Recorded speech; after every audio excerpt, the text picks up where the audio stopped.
धुळे शहरात महाराष्ट्र नवनिर्माण सेनेच्या संघटनात्मक बांधणीला नवी ऊर्जा मिळाली आहे। धुळे जिल्हा संपर्क नेते तथा माजी आमदार प्रकाश भोईर यांच्या हस्ते मनसेच्या नव्या संपर्क कार्यालयाचे जल्लोषात उद्घाटन करण्यात आले।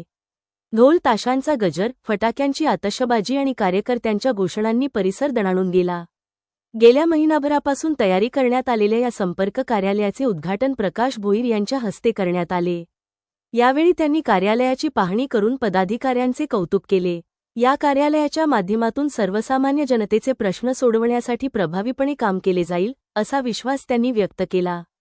यावेळी पक्षातील सर्व पदाधिकाऱ्यांनी गट तट विसरून संघटनेच्या कामासाठी एकदिलाने काम करण्याचे आवाहनही प्रकाश भोईर यांनी केले।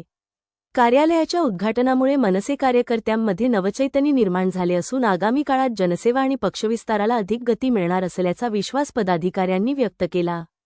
कार्यक्रमाला जिल्हाध्यक्ष ॲडव्होकेट दुष्यंतराजे देशमुख यांच्यासह प्राची कुलकर्णी, रावसाहेब कदम, अजितसिंह राजपूत, संतोष मिस्त्री, राजेश दुसाने, जितेंद्र बैसाणे, निलेश गुरव, हर्षल परदेशी, अनिल शिरसाट, अनिल चव्हाण, गौरव गीते, रामकृष्ण वाघ, संध्या पाटील, उज्ज्वला दादाभाई, निलेश मराठे, गिरधर माळी यांच्यासह मनसेचे पदाधिकारी आणि कार्यकर्ते मोठ्या संख्येने उपस्थित होते।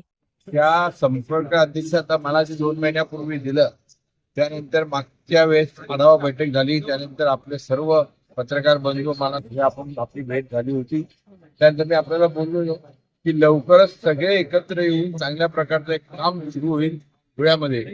आणि आज त्याचं एक प्रचिती आज तुम्हाला दिसली असेल की आज धुळ्याचे जे संपर्क कार्यालय मुख्य बसण्याचं एकत्रित येण्याचं ठिकाण आज तयार झालंय। त्याबद्दल ज्या ज्या पदाधिकाऱ्यांनी जिल्हाध्यक्ष असतील, महाराष्ट्र प्रदेश उपाध्यक्ष असतील, शहराध्यक्ष असतील किंवा इतर सर्व पदाधिकाऱ्यांचे अभिनंदन करतो।